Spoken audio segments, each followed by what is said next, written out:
Yun, habang wala akong ginagawa, so naisipan ko magprito muna ng pang-ulam.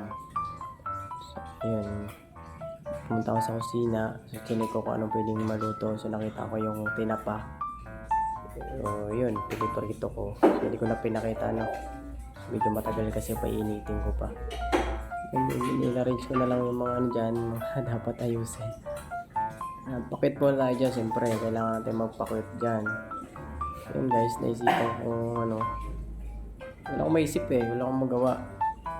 So yun, naisip ko na ano, baka pwede maglinis. So yan, makikita nyo guys.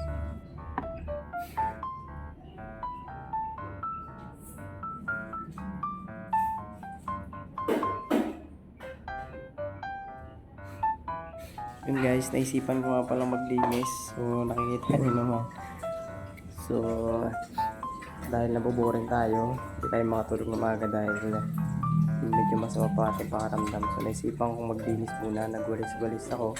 Kasi papansin ko medyo ano na, maalikabok na yung sala. So naisipan kong maglinis. So yun nga guys, napakasipag ko, diba?